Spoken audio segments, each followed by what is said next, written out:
Hi everyone, my name's Paul and we're here today at Grow It All Hydroponics in downtown Toronto. And today we're here to talk about pH pens. Okay? In a previous video I showed you how to use pH drops to test the water for its acidity. But today we're going to talk about the digital pH pen. So what I have here is an H&M digital. This is the one I use personally. And if you want a precise measurement of your water, this is the tool that you need as a grower. Now, when you purchase your pen, you're also going to need to purchase 3 bottles of solution. Now, there's 2 calibration solutions and a storage solution. So your pen has to be frequently calibrated to ensure that it reads precisely as it should.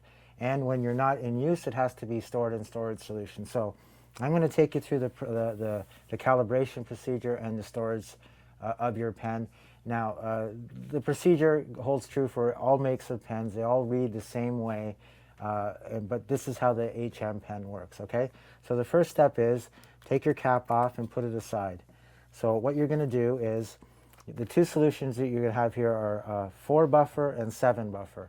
So what that means is this is 4 pH, this is 7 pH. We're going to start with the 4 buffer.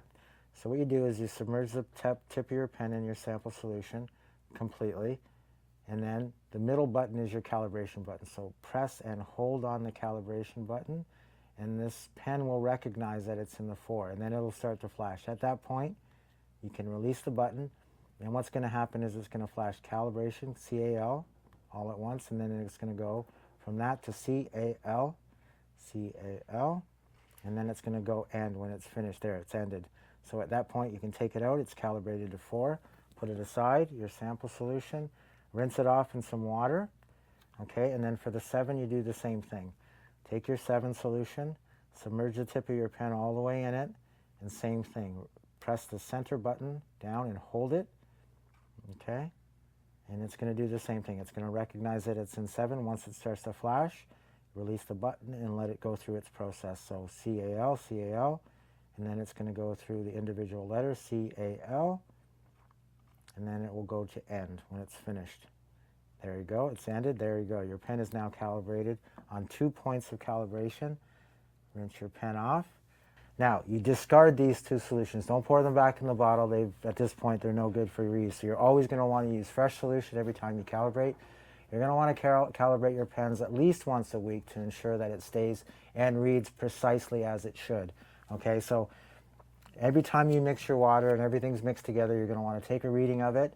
And then when your pen is not in use, this is very, very important.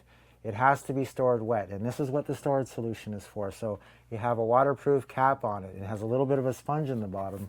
So when you're finished using your pen, make sure that there's solution inside here. So we have a bottle of storage solution. So just take a small amount, pour it in your cap, make sure there's liquid inside that cap, and then cap your pen off. Make sure that it sits nice and snug. Try to store it upright, it will dry out if it's stored on its side, but make sure that it's stored upright if you can. But it's important that the pen be frequently calibrated and always, always, always stored in storage solution. If you allow the pen to dry out, it's going to not work properly and you will not be able to calibrate it. So again, if you're as a good grower, I think it's extremely important to monitor your pH. And when you're in hydroponics, you want to maintain between 5.6 and no higher than 6.2. And you want to be able to make sure that when you mix your solutions that you can test it and that you can get a precise reading, and that's what these pens are for. The serious grower will have these tools in order to grow the best quality cannabis that you can. Drip tonic.